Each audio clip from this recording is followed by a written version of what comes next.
Allah sudah terasa dekat. Berarti apa? Ihsan. Iman jenengan sudah ihsan. Ihsan yang fa'ilam taroh, belum ketemu. Ini kan posisinya su'aul basyirah. Jadi aku diri manusia, perbedaan aku makhluk dengan aku Allah. Di dalam aku diri itu ada dua, Pak. Aku diri makhluk sebagai objek yang digerakkan Allah. Artinya dalam hati sampean ada rasa yang menggerakkan itu Allah. Lah kewujudan aku diri sebagai makhluk itu masih tampak. Jadi antara subjek dan objek itu ada masian. Iki mending, Pak. Tapi ada aku diri makhluk ini yang kedua. Wah, iki wong dolimi wong dolim. Dzil mudil iki. Apa? Yang dzil mudil, sesat dan menyesatkan adalah ketika kita sudah tidak ada hati koneksi pada Allah lewat rasa, muncul keakuan ingsun hamba yang bisa ini bisa itu, punya ini punya ini coro aku kuadrat, Pak. Tahu aku kuadrat? Orang ini masuk di dalam surat Ibrahim ayat 3. Golongan yang seperti ini golongan orang yang masuk di dalam surat Ibrahim ayat 3. Alladzina yastahibbunal hayata dunya alal akhirah. Mereka akan mempengaruhi orang lain untuk seperti dia.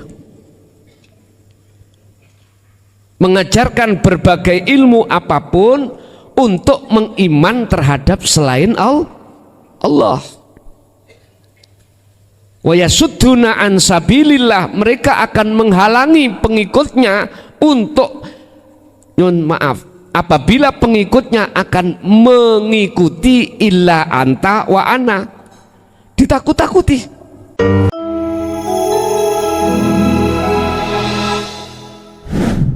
Assalamualaikum warahmatullahi wabarakatuh. Saya ingin menanyakan gini, Gus. Sangkakala itu kalau secara syar'i itu trompet. Di dalam, saya pernah ke Singosari, di situ ada patung yang namanya sangkakala. Tetapi di sangkakala itu, sang itu dewa, kala itu waktu. Berarti gini, saya menafsirkannya gini, Gus. Sangkakala itu kan suatu kematian. Saya menafsirkannya, kalau kematian itu sewaktu-waktu bisa dinyatakan suatu kematian. Tetapi saya mengatakan bahwa waktu tiap hari sewaktu-waktu kita harus menghilangkan keakuannya hamba, mati di dalam hidup. Mungkin Gus bisa menambahkan atau mungkin menjelaskan secara detail. Terima kasih. Assalamualaikum warahmatullahi wabarakatuh. Waalaikumsalam warahmatullahi wabarakatuh. Wa ma umiru lan ora den perintah sira kabeh illa liya'budullaha, kecuali untuk menghadap pada Allah, mukhlishina lahuddin, dengan hati ikhlas lepaskan semua selain Allah dalam agama itu, hunafaan, dengan sungguh-sungguh. Memang benar sangkala itu trompet yang maksudnya bukan berbentuk jenis trompet, itu bukan yang biasanya kita tiup setiap tahun baru, bukan. Memang betul itu adalah waktu. Mutu qoblal maut, selalulah kau mati sebelum datangnya kematian. Berarti ketika kita mengubur dalam-dalam keakuan diri sebagai makhluk, itu bentuk satu kematian dalam rangka menuju ke hidup. Ayatnya tadi, wama umiru illa liya'budullaha mukhlishina lahuddin khunafa'a. Allah tidak akan merintah Anda kecuali hanya untuk menyembah. Bahasa menyembah di sini, mohon maaf, dikatakan benar manakala sing nyembah sudah makrifat pada yang disembah. Artinya dengan cara penafian, pemfanaan keakuan diri inilah yang nantinya akan mendorong jalan kau untuk menuju kebenaran hidup yang sejati itu. Dan ini memang dilakukan setiap saat dan waktu, Bapak Ibu. Bukan hanya malam aja, tapi juga pagi, siang, sore, malam juga. Wadhkur isma rabbika bukrata wa asila wa minal laili fasjud lahu fasabbihu lailan tawilan. Begitulah. Lanjut.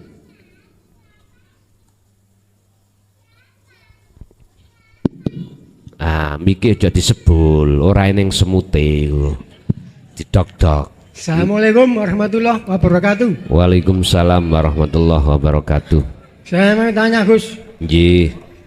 pohon cemara 7 yang tempatnya ada di atas bukit itu, di Jannatul Firdaus, pohonnya itu besarnya sama, tingginya sama, bentuknya sama, daunnya sama, bersinar putih dan berkemerlapan.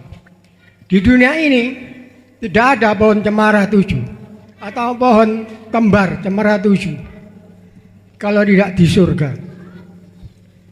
Pohon tersebut bisa dilihat dari segala penjuru alam surga maupun dunia. Wow, bagus sekali pohon itu. Iya, jelas. Yang saya tanyakan ialah orang-orang yang bagaimana yang bisa melihat pohon cemara 7 itu dari alam surga maupun dunia, dan bagaimana menurut hakikatnya pohon-pohon tersebut. Demikian Gus penjelasannya. Assalamualaikum warahmatullahi wabarakatuh. Waalaikumsalam warahmatullahi wabarakatuh. Sebetulnya wujud pohon itu kinayah. Sebetulnya surga pun juga kinayah, neraka pun juga kinayah, tapi bukan berarti secara syar'i tidak berlaku, enggak. Sama dengan begini,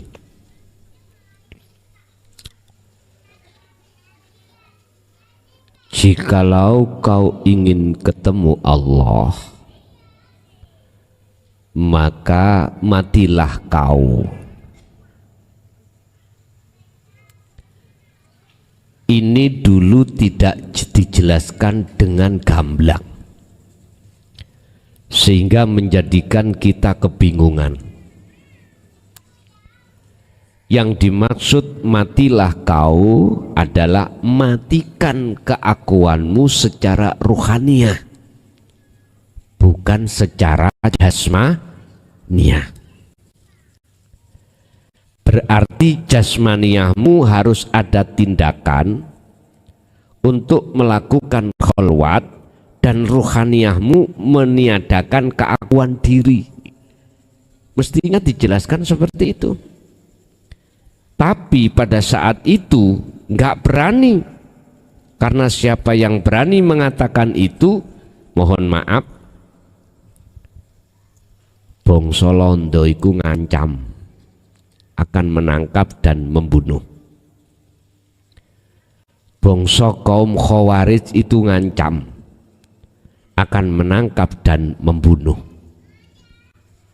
Akhirnya pada saat itu jangan heran kalau pengajaran tentang wahyu dinut tauhid ini terkesan disembunyikan.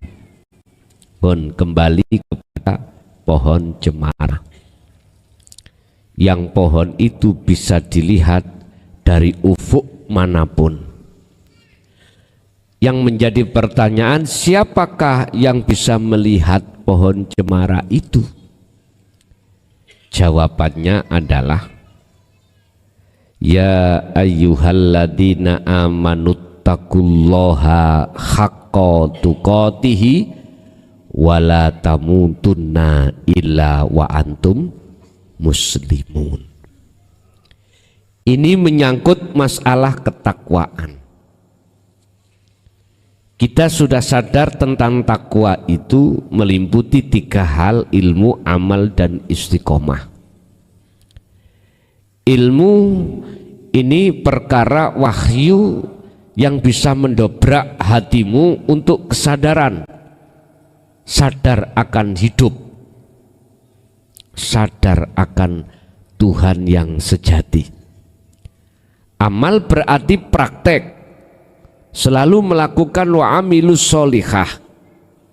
Istiqomah berarti terus menerus. Inilah mereka Pak yang bisa memandang pohon cemara itu. Lah maksud daripada pohon cemara itu apa? Itulah anugerah Allah. Buktinya, siapapun kita, jikalau sudah ruhaniyahnya itu condong makrifat pada Allah di segala aspek kondisi apapun, dia akan bisa memandang semua itu anugerah Allah. Sekalipun apa yang dihadapkan panjenengan itu berbentuk kopdi atau perkara yang tidak enak. Sebab di situ ada maksud Allah. Contoh. Sekarang sing sak kasih contoh ibu aja. Ibu lak gak kepingin toh garwa sampean sedo. Pingin boten? Boten.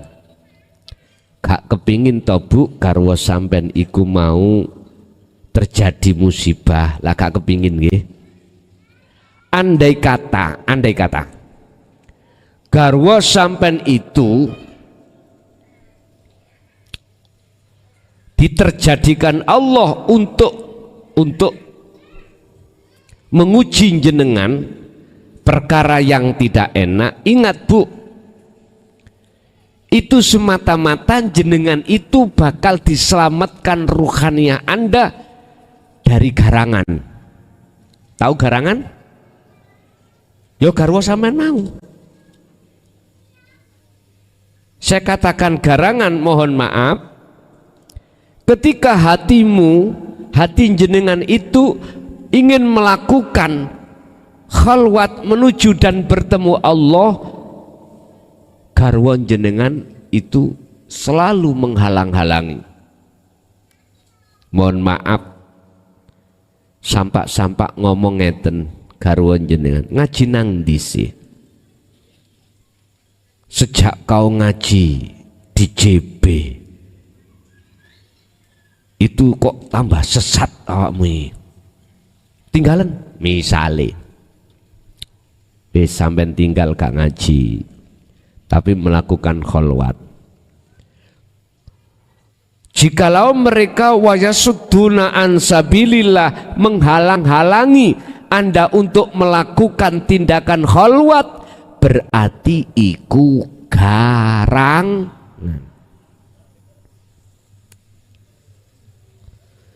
Terus Allah lenyapkan garangane.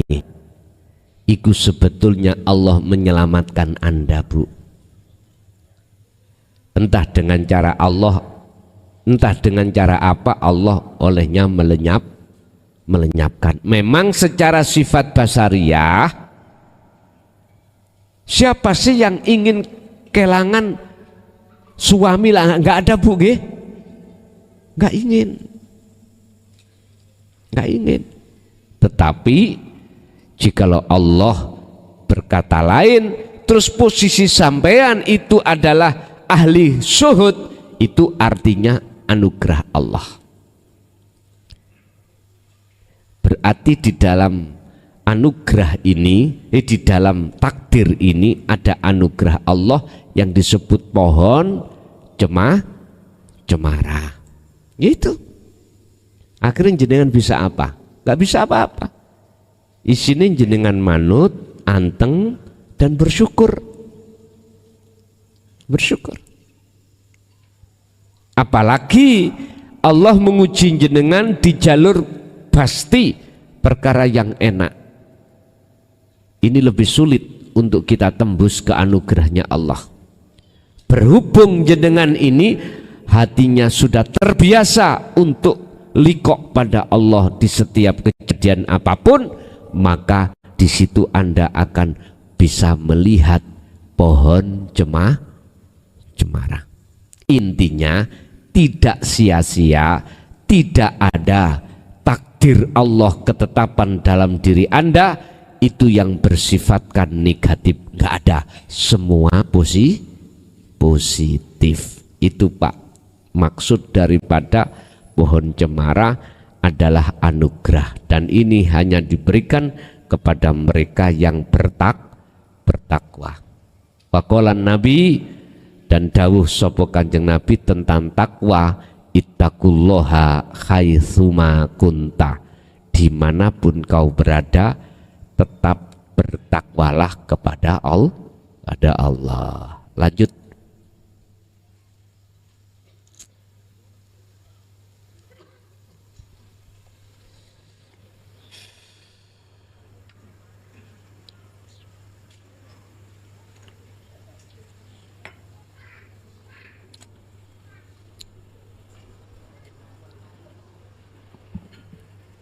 Assalamualaikum warahmatullahi wabarakatuh.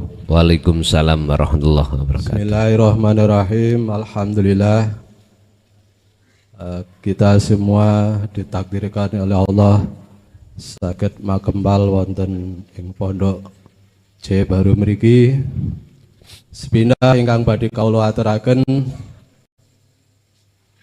niki wonten titip salam saking jamaah wilayah barat khususnya di Jabodetabek soho Waalaikumsalam. wilayah Sragen. Derek aturaken salam takdim dumaneng panjenengan sedaya, wabil khusus salam takdim dumateng Gus Muhlason. Kaula aturaken assalamualaikum warahmatullahi wabarakatuh. Waalaikumsalam warahmatullahi wabarakatuh. Ingkang kapilipun kula nderek nyuwun pirsa penjelasan berkaitan dengan zikir sirul asrar mengenai soalul basyirah, ainul basyirah, dan hakul basyirah. Di sini pada saat zikir soalul basyirah itu bahwa kita merasakan di dalam hati kita, yaitu bahwa segala sesuatu yang terjadi pada diri kita maupun di luar kita adalah itu karena semuanya kehendak Allah Subhanahu wa taala. Kemudian pada saat kita melaksanakan khalwat baik secara umum maupun secara khusus, akan terjadi, akan berpindah dari kita merasakan kita bisa bergerak, kita bisa berbicara, bisa apapun itu karena digerakkan atau diperkaruhi oleh Allah Subhanahu wa taala. Lantas kemudian di situ akan terganti dengan munculnya akunya Allah, bahwa aku yang menggerakkan bisa bertakbir, aku yang menggerakkan bisa mendengar, aku yang menggerakkan bisa berbicara, dan lain sebagainya. Yang kami tanyakan mengenir perbedaan antara akhunya makhluk dengan akhunya Allah. Niku mohon penjelasannya karena mungkin agak kurang pemahaman kami. Begitu. Itu yang kedua. Pada saat ruhaniyah kita, ruh itu saat kita tertidur itu adalah bermimpi.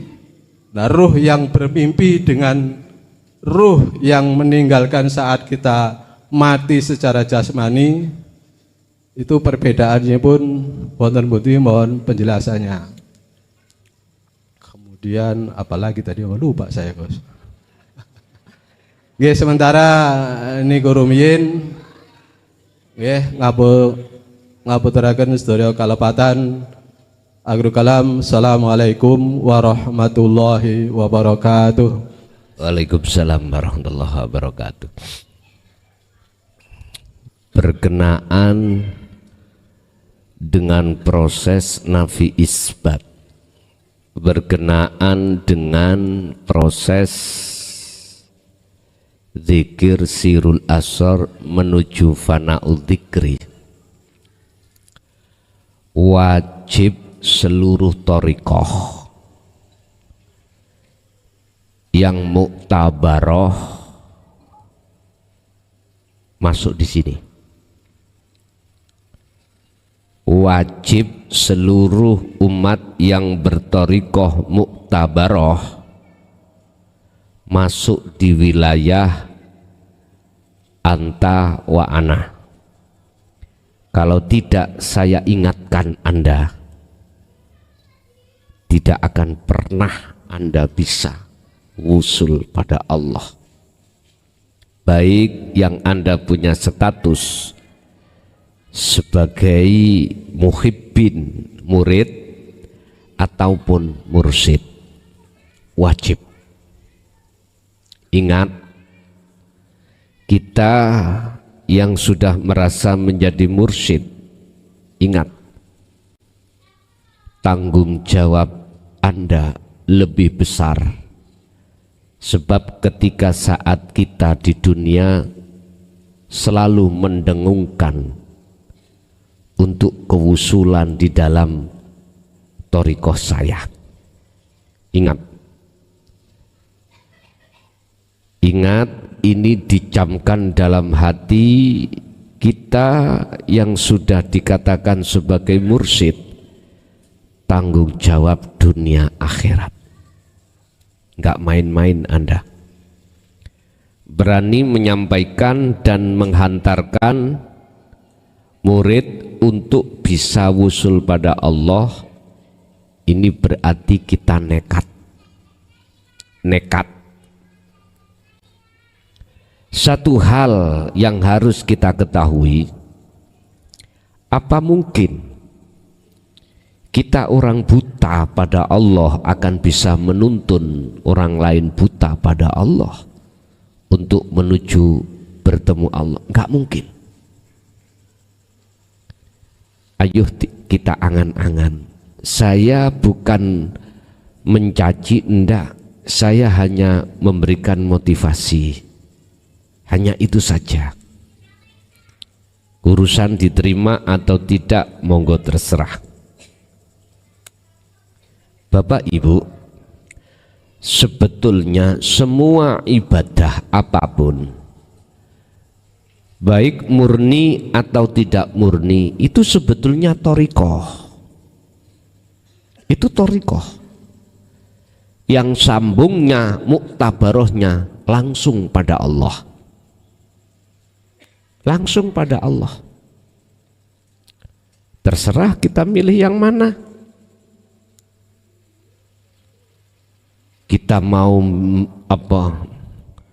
menembak satu titik, kita lewat ngeribon dulu, monggo, atau langsung, monggo. Terserah. Saya bertanya, apa sih thariqah Rasul? Ada yang bisa jawab? Nggak ada. Nggak ada yang bisa jawab. Apakah di antara torikoh A sampai Z yang kita anggap muktabaroh itu yang Rasul bertorikoh? Seluruh dunia nggak ada yang bisa jawab apa torikohnya Rasulullah pada saat itu untuk menuju bertemu Allah. Sebenarnya sederhana. Sebetulnya sederhana.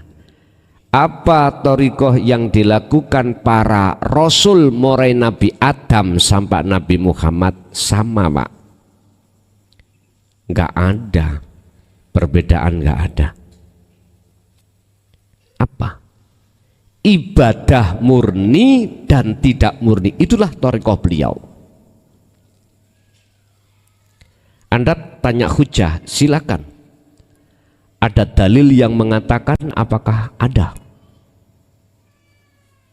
Umpama jenengan takut dalil,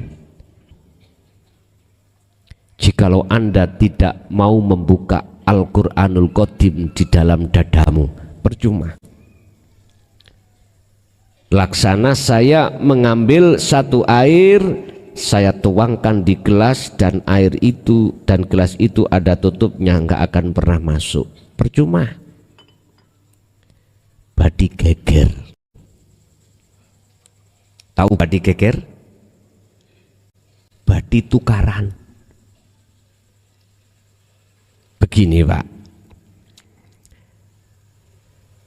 Tentang masalah ibadah itu ada macam dua.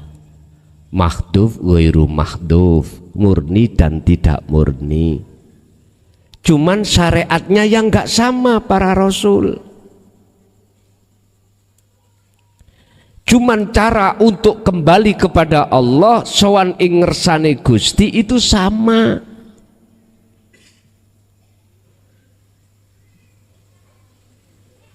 Salat ikut thariqah, zakat thariqah, puasa thariqah, haji thariqah. Ibadah murni, baca Quran, thariqah.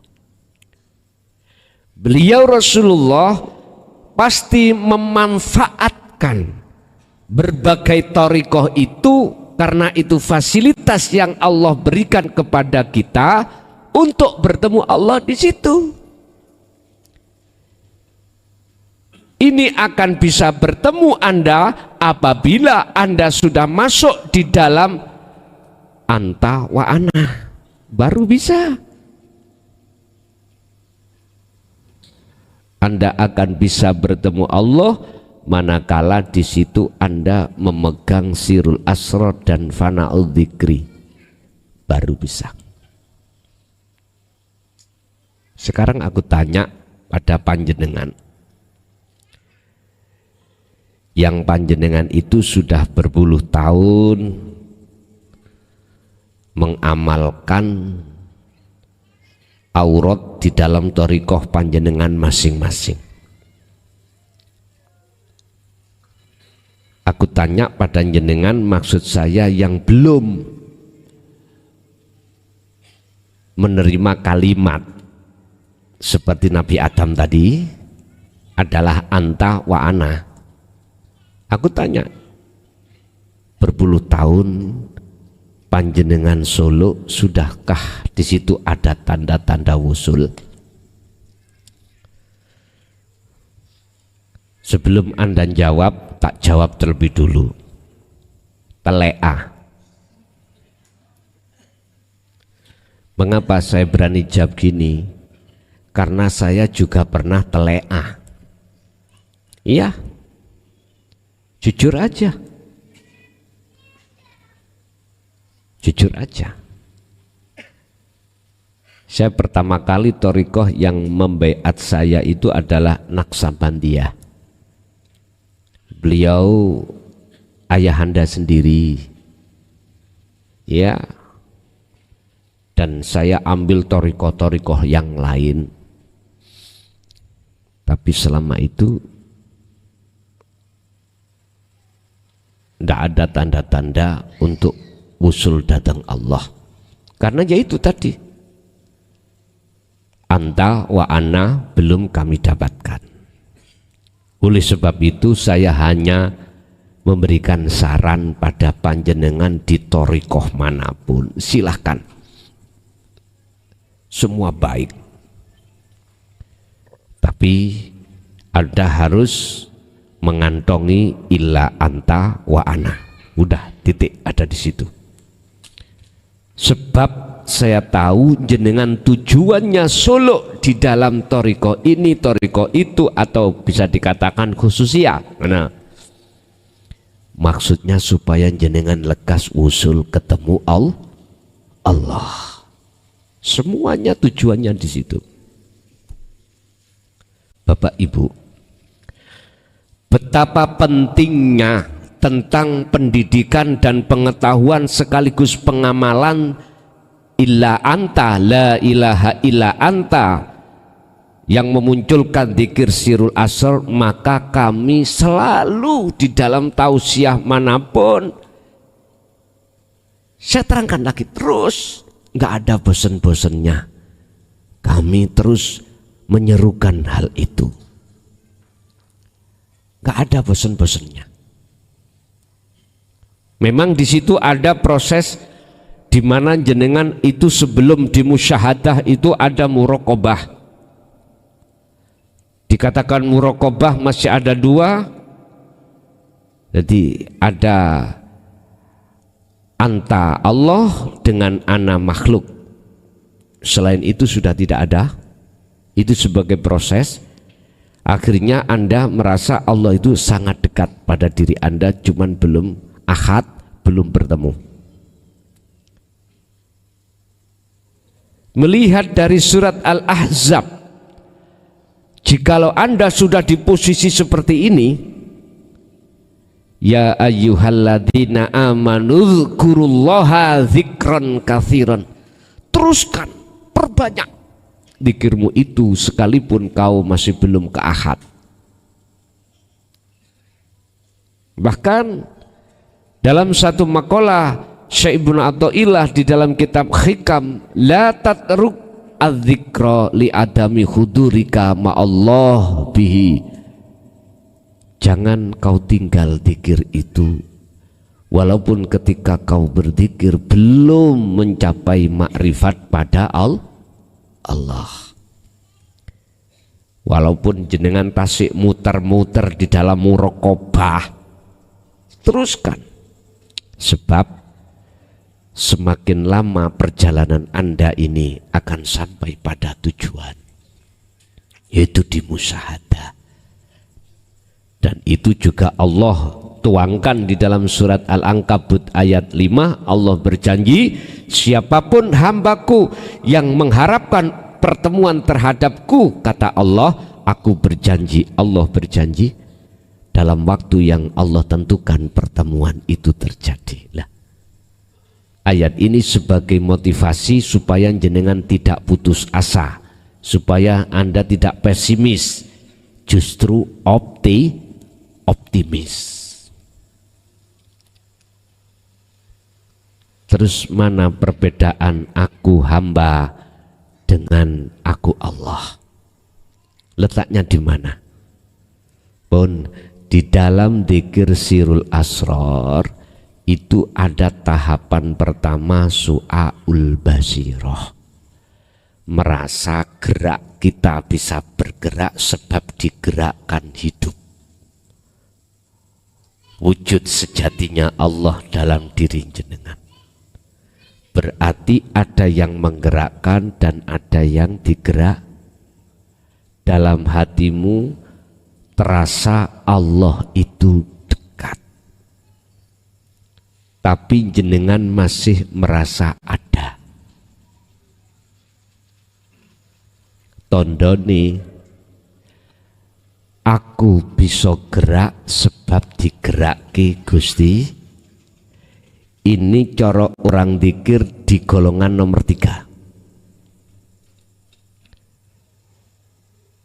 Di hikam itu ada orang dzikir golongannya 4. Satu cocote dzikir, tapi atine lali nang Gusti Allah. Wis sopo ae kita. 2, hatinya berzikir, ngucap Allah Allah, rasa iku gak melaku. Karena apa? Karena belum mengenal dan mendapatkan wahyu illa anta. Yang nomor 3, ada orang yang berzikir baik cocote maupun hatinya, tapi dia merasa kehadiran Allah. Ini Allah sudah terasa dekat, berarti apa? Ihsan. Iman jenengan sudah ihsan. Ihsan yang fa'ilam taroh, belum ketemu. Ini kan posisinya su'aul basyirah. Jadi aku diri manusia, perbedaan aku makhluk dengan aku Allah. Di dalam aku diri itu ada 2, Pak. Aku diri makhluk sebagai objek yang digerakkan Allah. Artinya dalam hati sampean ada rasa yang menggerakkan itu Allah. Lah kewujudan aku diri sebagai makhluk itu masih tampak. Jadi antara subjek dan objek itu ada masian. Iki mending, Pak. Tapi ada aku diri makhluk ini yang kedua. Wah, iki wong dolimi wong dolim. Dzil mudil iki. Apa? Iku ne cilikno sing channelku. Channelku ning channel mic ini sampean kecilkan, jangan zoom.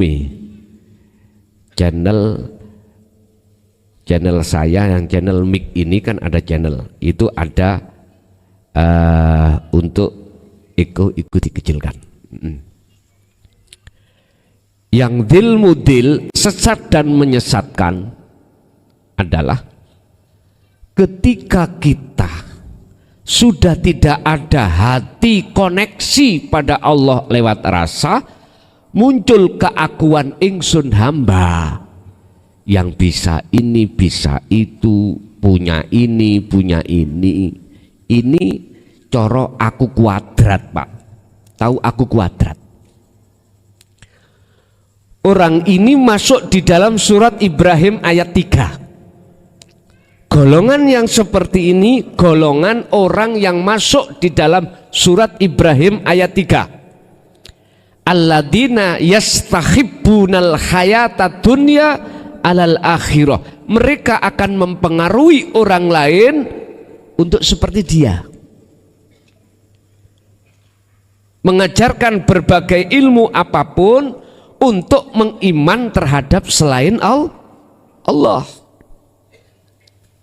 Wa yasudduna an sabilillah, mereka akan menghalangi pengikutnya untuk apabila pengikutnya akan mengikuti illa anta wa ana, ditakut-takuti. Wa yabghunaha iwaja,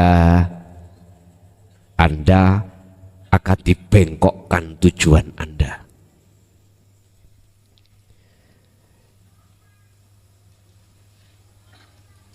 Padahal Allah katakan mereka iku fi dzalalim ba'id, ulaika fi dzalalim ba'id. Tutupi ayat itu di situ. Mereka itu sesungguhnya tersesat yang amat jauh. Itulah yang kusebut dzil mudil, ya, sesat dan menyesatkan. Kita bicara konteks masalah ilmu, Pak, ini tadi. Itu keakuan yang terjadi pada ahli hijab. Lah sekarang keakuan Allah yang bagaimana? Saya hanya menerangkan dari sisi ilmu, Pak. Nanti Anda sendiri yang membuktikan bagaimana dari sisi ilmu tentang keakuan Allah. Setelah kehilangan kefanaan keakuan dirimu sebagai makhluk yang wujud, sebagai makhluk yang apapun, itu kefanaan, baru muncul di dalam hatimu keakuan Allah. Ini sudah nggak bisa kau gambarkan dengan gambaran apapun, kau ucapkan dengan ucapan apapun, nanti dalam pembuktian kau tidak bisa menamai dengan nama apapun. Ya sudah, Anda sendiri yang membuktikan nanti. Apa yang kusampaikan adalah sebuah ilmu untuk mendorong menjadi wahyu dalam hati panjenengan. Cara merakteknya ya seperti tadi yang ku katakan tadi di awal tentang masalah kholwat. Pun itu perbedaan antara aku diri makhluk dengan aku diri Allah. Yang kedua terkait rohaniyah pada saat dia mati ataupun saat dia tertidur dalam mimpi. Perbedaannya di mana? Gini, Pak. Ketika seseorang itu tertidur, jelas di situ yang keluar adalah roihan. Ada dua, Pak. Ada ruh, ada roihan. Ruh dan roihan.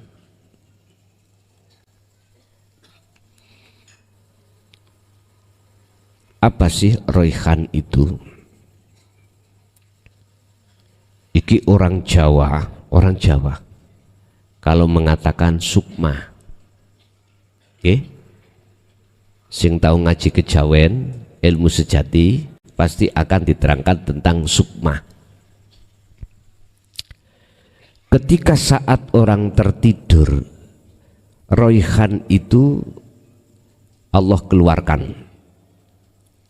Kemana? Macam-macam, tergantung roihannya ahli hijab, apakah roihannya ahli suhud. Kalau roihannya ahli syuhud, disinilah Pak yang dimaksud belajar mati di situ. Belajar mati di sini. Tapi tetap napas masih sambung, masih terus berlaku. Ini kalau tidur.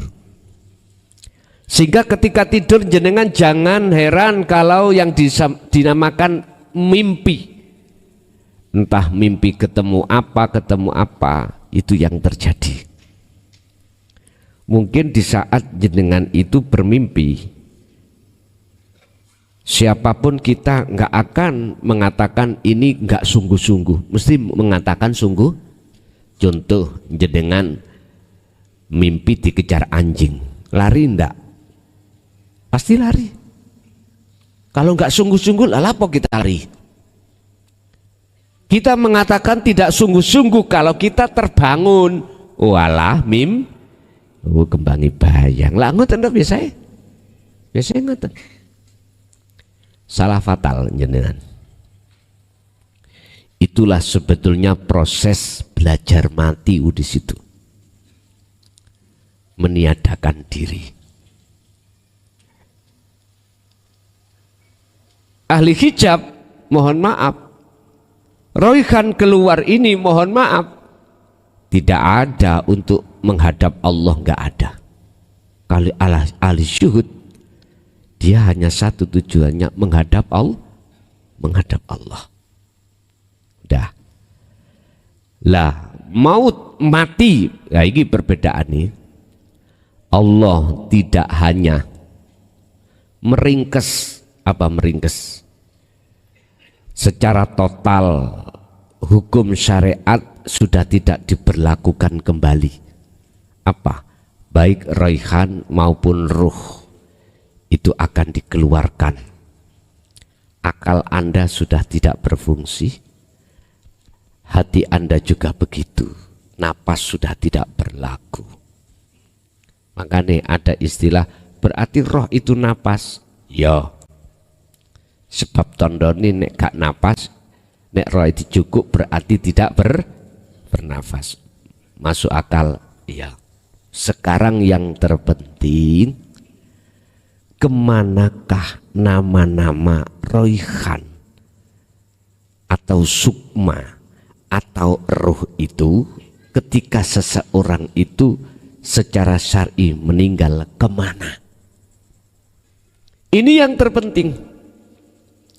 Kita sudah disindir oleh Allah, in asobathum musibah qalu inna lillahi wa inna ilaihi raji'un. Kalau terjadi seperti itu, kembali kepada Allah. Oleh sebab itu, saya sangat mendukung terhadap saudara saya yang mengajarkan sistem sangkan paraning dumati. Ya. Yang ini tidak diakui dulu itu oleh umat Islam, bahkan dikatakan sesat. Sabar sabar, sabar.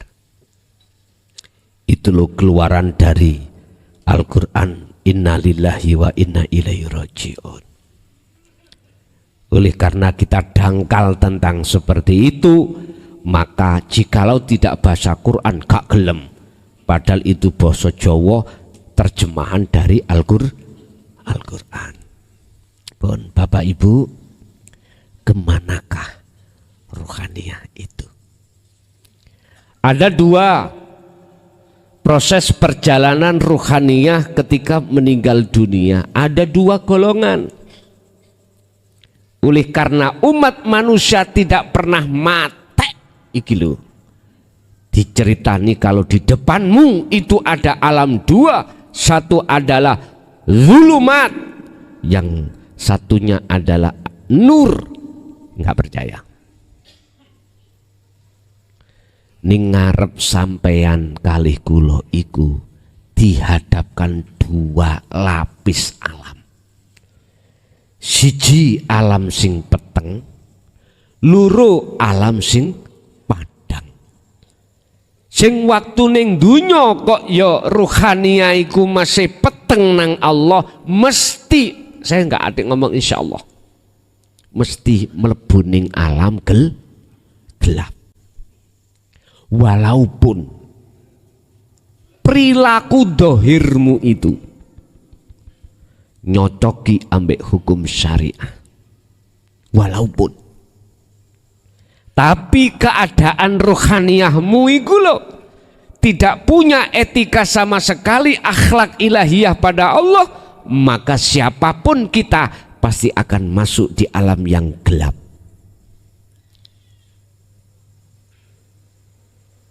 Kurang percayakah Allah mendokumentasikan wahyunya di dalam surah Al-Isra ayat 72? Kurang percayakah? Hei manusia, hei orang-orang mukmin, hei orang-orang muslim, percayakah? Masihkah Anda tidak percaya? Allah mendokumentasikan hal ini di dalam surah Al-Isra ayat 72. Barang siapa saat di dunia mata hatinya imannya itu masih gelap pada Allah, maka di akhirat pun juga gelap. Nek jenengan masih tidak bisa beriman, iku sebabe Anda melihat wahyu dawuh iki mang teko makhluk. Kalau hati sampean itu meyakini dawuh itu sangka Allah, aku yakin itu harapan hati Anda untuk bisa dibuka menerima wahyu kalimat ini. 1, 2, Golongan yang nomor 2, kemanakah ruhaniyah ketika saat mati di dunia ini? Jelas masuk di alam yang padang. Coro Anda jalan nggak pernah tersesat. Itulah perbedaan antara su'ul khotimah dengan husnul pun. Sekalipun jasad lakumu iku miturut pandangan menungso elek. Ayo proteso. Sekalipun laku jasad ning awakmu iku miturut pandangan menungso iku elek. Apalagi miturut pandangan menungso itu api. Apalagi lah ngoten ta? Wong elek ae bakal masuk ning alam padang rohaniyah. Apa maneh sing jasad pandangan menungso iku api baik. Makanya dikatakan Rabbana atina fid dunya hasanah wa fil akhirati hasanah.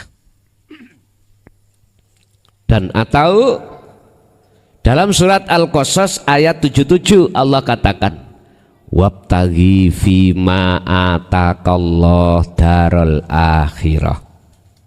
Wis bangunan negeri akhiratmu. Bangunan ke ono lampu alam sakwise sebelum alam dunia, sesudah alam dunia ke ono lampu ben padang. Niku darul akhirah. Tapi jangan kau lupakan bagiamu di dunia. Artinya hablum minan nas, pandangan manusia. Wong Islam berarti manut syariate, wong Nasrani nganuto syariate, wong Hindu nganuto syariate ning Hindu, dan seterusnya. Silahkan. Asli nih Pak, asli nih. Kalau bilang Tuhan memberikan fasilitas terbanyak itu wong Islam. Angen-angen no. Dalam satu hari satu malam 5 waktu yang Allah kasihkan untuk pertemuan. Kalau saudara kita di Nasrani 1 minggu 1 kali. Jenengan setiap hari itu 5 kali. Tapi dikasih 5 kali semua jembret. Tahu jembret, amen?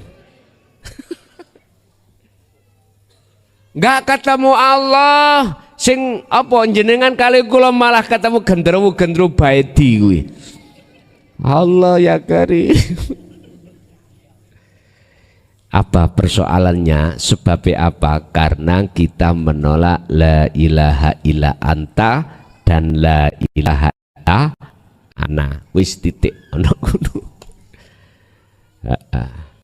Lanjut. Ibu ada? Ayo ganti ibu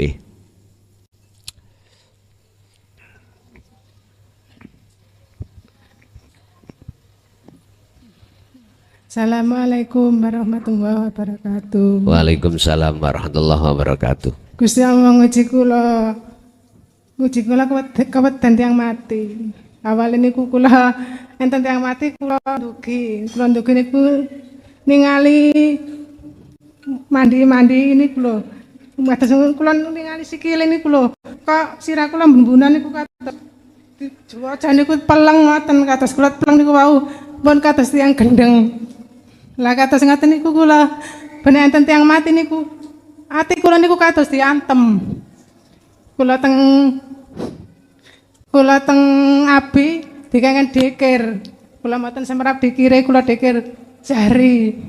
Lah kula terus dikir jari niku. Ketinggal tiyang mati niku digotong niku jauh. Lah ngoten niku kula dikir jari terus niku jauh. Lah kula mriku malih teng abi dikengken Sirul Asror. Kula terus dikir Sirul Asror niku kula ningali tiang mati digotong niku wau sampun dekat. Lah terus niku kula terus dikir saniki wonten gene wekeng kula dekat. Kula tasih dereng saged ningali. Pun ngaten mawon. Matur nuwun.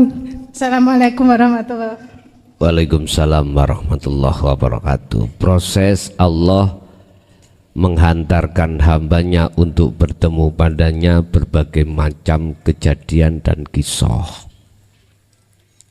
Rapopo. Yang terpenting bukan perbedaan di antara kisah sejarahnya yang diterima, bukan. Yang terpenting adalah bagaimana di dalam hati panjenengan itu selalu dan selalu gak ngeroso akune diri yang bisa melakukan. Bon, intinya di situ. Bagaimana alias rasa muncul keaguan Allah di dalam diri atas segala hal apapun. Lah nek teng mriku Allah dawuh ala bidzikrillahi tatmainnul qulub. Itulah yang akan menjadikan hatimu tidak takut, tidak gampang sakit, tidak gampang khawatir, alias jenengan gampang hatinya damai. Nggih, nek wis diilangno wis ana kiwa tengen sampeyan makhluk ya ampun. Tinggal sampai mempertahankan diri. Ngoten nggih. Lanjut, wong wedok asik wonten? Monggo. Assalamualaikum warahmatullahi wabarakatuh. Waalaikumsalam. Mau tanya Gus.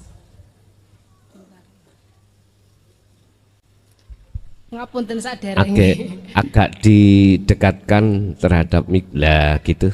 Ibu. Apakah orang yang memiliki kodam dan karoma bisa bermakrifat kepada Allah? Karena orang yang memiliki kodam itu kan tergantung pada perewangan ya Gus ya.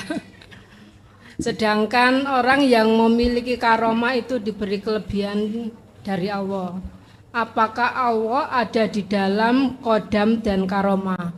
Matur suwun. Wassalamualaikum warahmatullahi wabarakatuh. Waalaikumsalam warahmatullahi wabarakatuh. Sesungguhnya Allah itu melimputi atas segala hal sesuatu termasuk karomah dan khodam.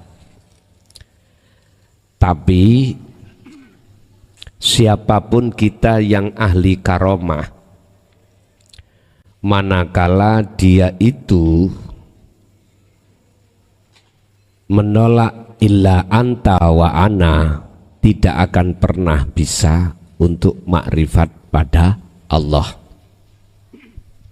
Sebab justru karomah itulah yang menghalangi ruhaniyahnya terhadap Allah.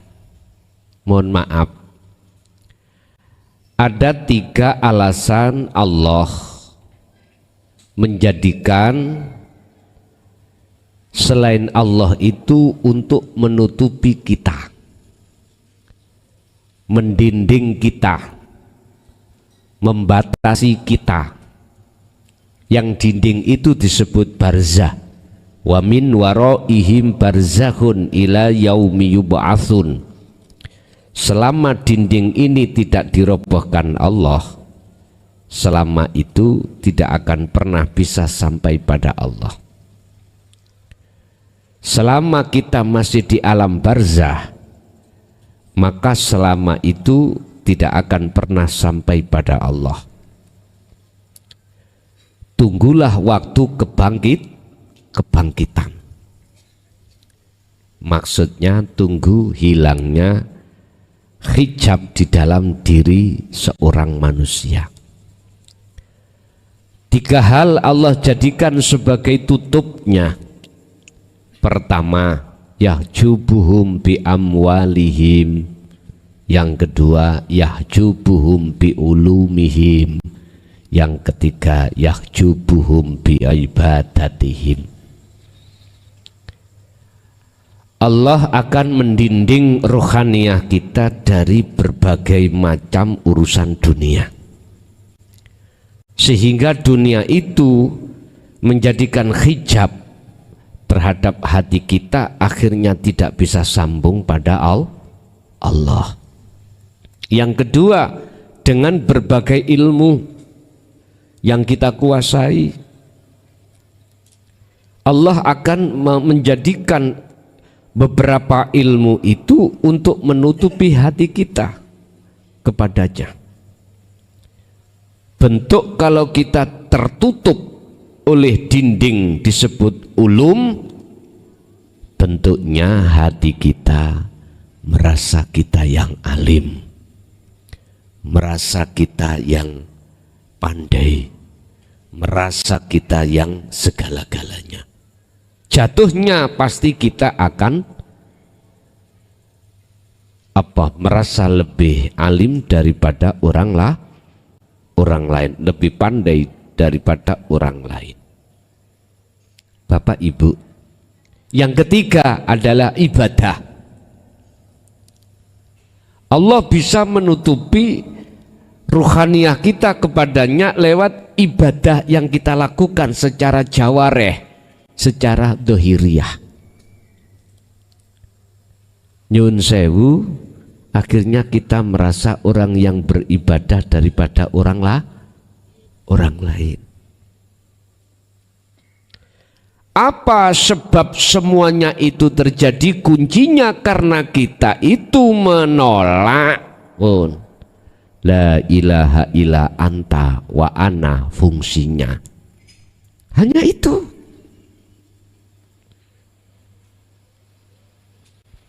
Hanya kita menolak tentang hakikat makrifat, itulah akhirnya kita dihijabi Allah. Bukan Allah yang terhijabi, tapi kita yang terhijabi, itu kita. Bapak Ibu, mana di antara tiga hal kita itu di mana? Kita kembalikan pada diri kita masing-masing. Bentuk kasih sayang Allah supaya jenengan itu bisa roboh penghalang itu berupa apa? Walladzi arsala rasulahu bil huda wa dinil haq. Allah mengutus utusannya untuk menyampaikan la ilaha illa anta wa ana ini, Pak. Siapapun yang diutus Allah itu hak Allah. Tapi berhubung kesusu kita tolak, maka sampai kapanpun Anda akan menyesal. Kapan hal itu akan terjadi penyesalan? Hatta idza ja'athumus sa'atu baghtatan. Ketika saat detik-detik hari yang dijanjikan Allah itu datang, baghdah adalah perkara sing ngagetno, yaitu kematian. Udah detik-detik itulah kita akan menyesali atas segala apa penolakan kita saat kita dulu diingatkan oleh utusan Allah tentang la ilaha illa anta wa ana. Nek ra percaya takonono hi kuburan wong iku. Nggih. Takonono.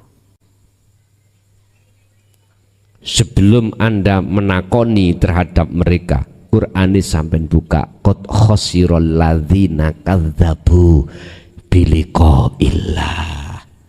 Ini.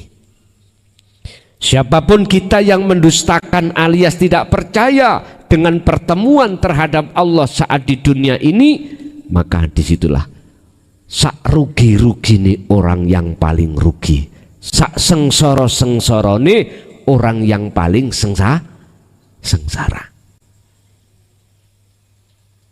Satu lagi, qad aflahal mu'minun alladzina hum fi sholatihim khoshi'un.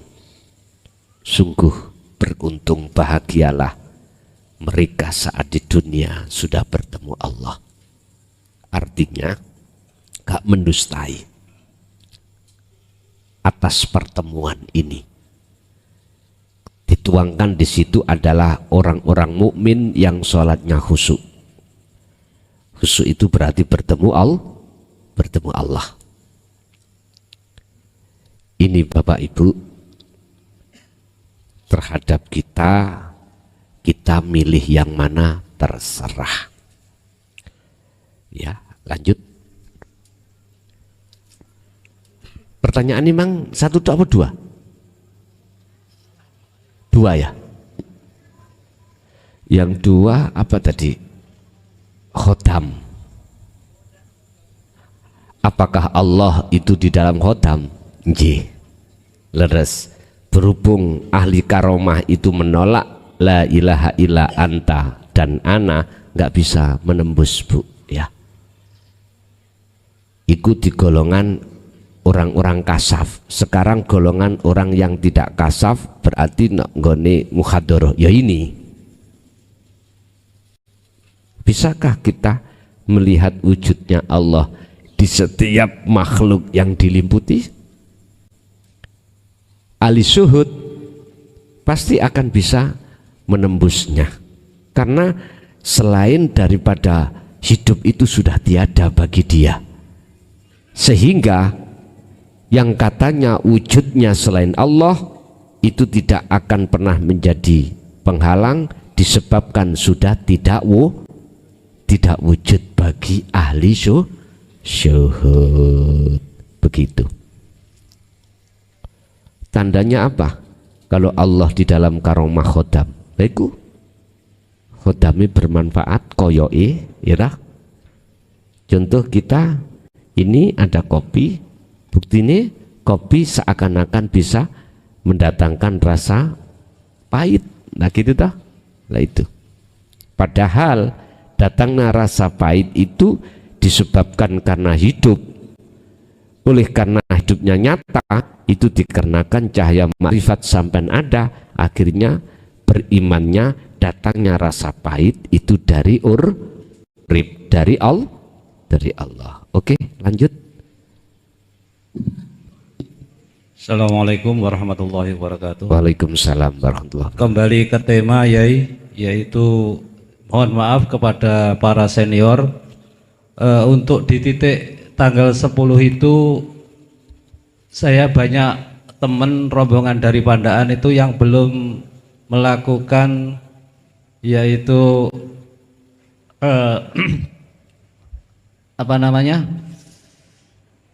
baiat.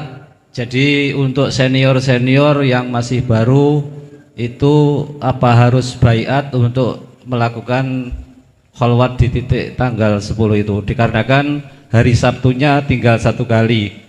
Apa kita setujui baiat bersama atau gimana? Terima kasih. Wassalamualaikum warahmatullahi wabarakatuh. Waalaikumsalam warahmatullahi wabarakatuh. Sebetulnya Pak Bu ya, kalau bahasa hakikat, jikalau hati sampean sudah klik, sesungguhnya laisa kamislihi sayun, yaitu hidup itu dalam diri Anda itu sudah yakin wujudnya Allah. Sebetulnya itu sambung sebetulnya. Cuman secara syar'i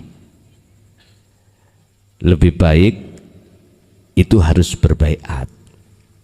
Apa? Secara visual, secara zahiriyah diterjadikan. Saya sih nganut-nganut aja, terserah jenengan. Kalau diinginkan ya semoga. Atau gini saja, sebetulnya terkait masalah baiat itu tidak dangkal atau terbatas, Pak. Boleh Anda lakukan mengikuti di bab baiat di channel, di situ ada. Ikut di situ lebih baik. Tapi jikalau sudah klik tidak mengikuti berbaiat secara visual atau secara dohiriyah, sebetulnya Anda sudah sambung gitu. Tujuannya baiat adalah menyambungkan talinya ruh pada Allah. Lah sudah tersambung. Cuman secara syar'i belum, ngoten mawon. Belum berbaiat. Sebetulnya terserah jenengan. Saya manut aja, jikalau diinginkan, yes, boleh itu dilakukan. Makanya setiap Sabtu mengapa saya buka jam 4 itu berbaiat, itu karena toleransi dari hukum syar'i. Apalagi jenengan yang belum klik, lah itu perlu, menurut saya wajib. Kalau belum klik lo ya, maksud daripada piye toh carane nyambungi rasa antara roh dengan urip. Nah, nek belum klik, menurut saya sih wajib untuk berbaiat begitu. Nggih? Ada Mas ya? Cukup? Nggih, Bapak Ibu hadirin jamaah rahimakumullah. Apa yang Allah kasihkan pada malam hari ini itu bentuk kasih sayang Allah terhadap kita sebagai hambanya untuk lebih baik ke depan dalam hal pertemuan kita pada Allah Subhanahu wa taala. Kita tutup lahumul Fatihah. Alhamdulillahirrabbilalamin. Video telah kita simak. Semoga apa yang disampaikan oleh beliau bisa bermanfaat. Kami selaku admin memohon maaf yang sebesar-besarnya. Akhirul kalam, wabillahi taufiq wal hidayah. Wassalamualaikum warahmatullahi wabarakatuh.